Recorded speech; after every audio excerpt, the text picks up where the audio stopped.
আজকের রেসিপি হচ্ছে ক্যাপসি স্টাইলে চিকেন ফ্রাই, যেটা কিনা অনেক বেশি ইজি রেসিপিতে বানানো হয়েছে। উপরেরটা এত বেশি ক্রিস্পি হয়েছে, খেতে দারুণ লেগেছে। হ্যালো ভিউয়ার্স, আসসালামু আলাইকুম, welcome back to my channel Warda's kitchen. আশা করি রেসিপিটা ভালো লাগবে। ভালো লাগলে অবশ্যই পেজের ভিডিওগুলো ফলো করে আমার পাশে থাকবেন। তো চলুন দেখে আসি আজকের রেসিপিটা। এখানে আমি স্কিন সহ চিকেন নিয়ে নিয়েছি। তো প্রথমে লেবুর রস দিয়ে হালকা একটু মিশিয়ে নেব।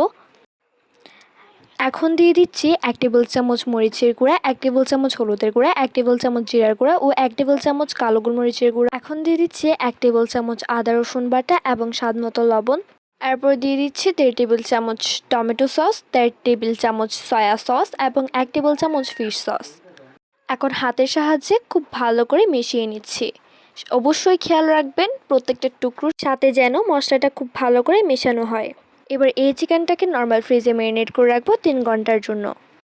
এখন একটি বাটিতে 2 কাপ ময়দা, 1/2 টেবিল চামচ গোলমরিচের গুঁড়া, 1 টেবিল চামচ লাল মরিচের গুঁড়া নিয়ে ভালো মতো চেলে নিতে হবে।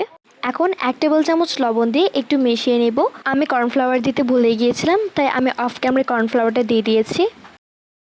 অন্যদিকে আমি 3 ঘন্টা পর নর্মাল ফ্রিজ থেকে মাংসগুলোকে বের করে একটু হাতের সাহায্যে মিশিয়ে নিচ্ছি। এখন এখান থেকে একটা চিকেন আমি নিয়ে ওই ময়দার মিশ্রণটাতে দিয়ে খুব ভালো করে কোট করে নেব।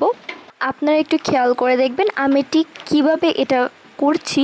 এখন এখান থেকে আমি এক্সট্রা ময়দাটাকে ঝরিয়ে পানির মধ্যে দিয়ে দিব। এখন আমি সেম প্রসেসে আরও একটি মাংসকে কোট করে দেখিয়ে দিচ্ছি। খেয়াল করলেই বুঝবেন যে আমি এটা কিভাবে কোট করছি।